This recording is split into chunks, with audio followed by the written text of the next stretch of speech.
Okay, this one has a nice turning function. It feels good. You're watching Cheap Thing versus Expensive Thing.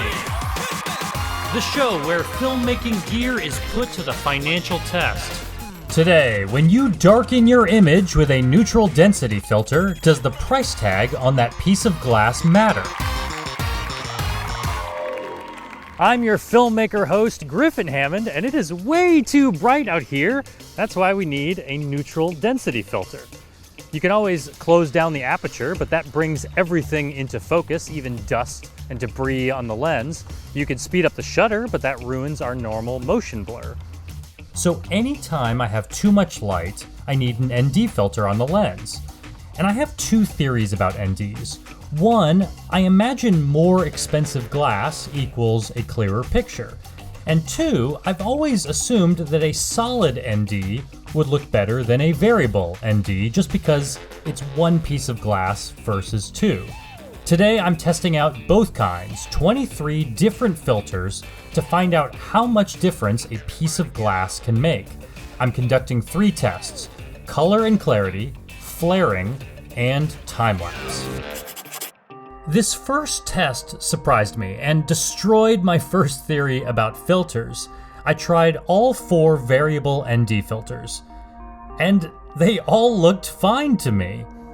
When I zoom in, the details are clear, whether it's the $20 GB optics or the $580 singh-ray. They all have slight color shifts. The Tiffen is a little yellow, which I would come to find with every type of Tiffen filter I tested. And the most dramatic color shift is actually the expensive singh-ray. But I imagine that is on purpose. This is a 3-in-1 filter. It includes a polarizer and a color intensifier. And it looks like it's intended for landscape photographers, where you may want that blue tint for skies and water. It seems like price doesn't make a huge difference in clarity, so let's jump to a much more dramatic test. What I assume would be the worst filter versus the best filter, the $20 GB Optics Variable ND versus the $237 Lee Filters PROGLASS, which is a solid ND. If I believe solid NDs are always preferable to variables, then this Lee filter should blow the cheap variable out of the water. And yes, the expensive Lee PROGLASS is much sharper with truer colors.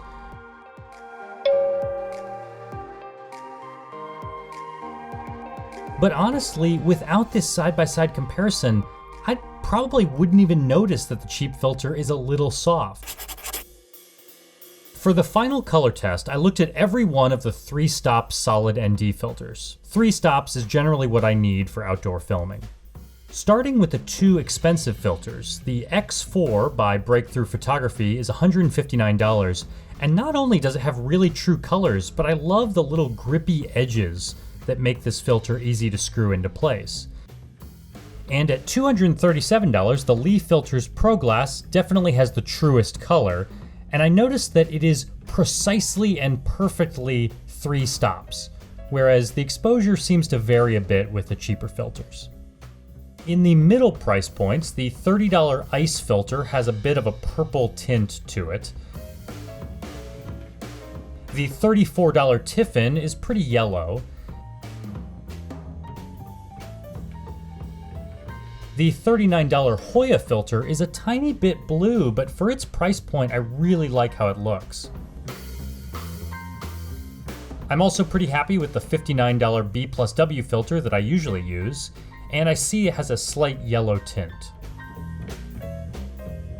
But wait, let's try the ND that I somehow bought for $5. This Yashica 3-stop filter. Oh geez, it's really bad. It's green, it's blurry, and it's too dark. It's labeled as a 3-stop filter, but this is definitely a 5-stop reduction in light. Okay, this $5 filter is the only one that I would recommend you do not use. I will now use it to recreate a mistake that I've made only twice in my video career. This is what happens when you accidentally drop an ND filter.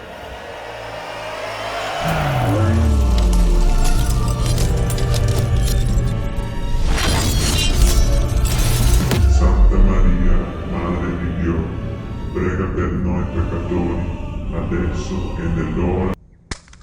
Oh, there it shattered. Some people worry that cheap filters will exhibit flaring issues when light hits the lens, so let's test it.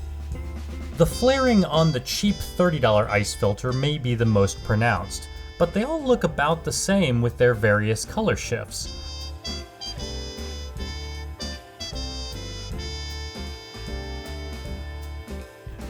The first problem I see is when I try the $20 GB Optics variable filter. Its two glass panes create a distinct doubling effect, which is also apparent in the expensive singh-ray triple filter. But in the middle price range, the Tiffen and B+W variable filters manage to avoid this problem. A 10-stop filter cuts out 99.9% of light. It's 1,000 times darker, so it would never be appropriate for capturing video. But when I shoot photos for time lapses, I like to open up my shutter to at least half a second, which is already 5 stops brighter than what I need for video. So for my final test, I'm comparing a $46 Tiffen 10-stop ND versus a $100 B+W and a $237 Lee Filters PROGLASS. With these darkest filters, the color shift is especially pronounced.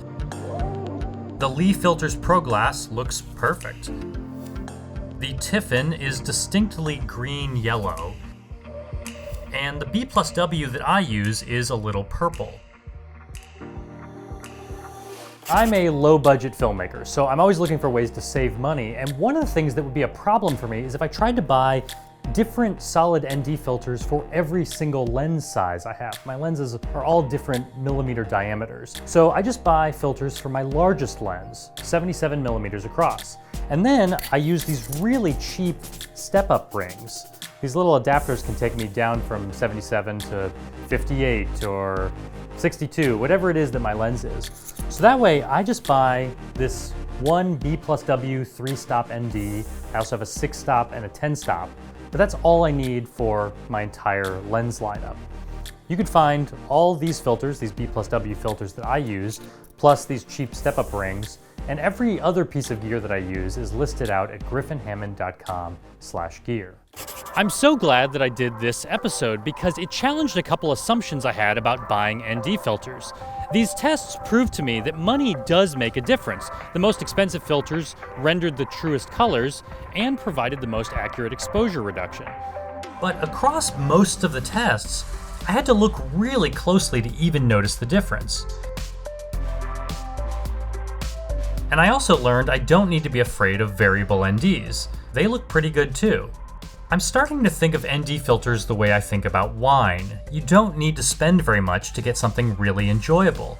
Maybe just don't buy the very cheapest one.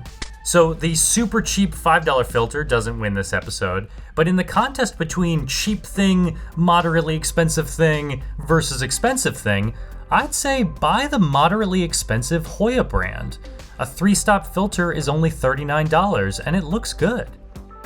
Thank you for watching Cheap Thing versus Expensive Thing, and special thanks to Command Creativity who suggested ND filters for today's episode. Join me next week when I compare studio microphones from $50 up to $1,100.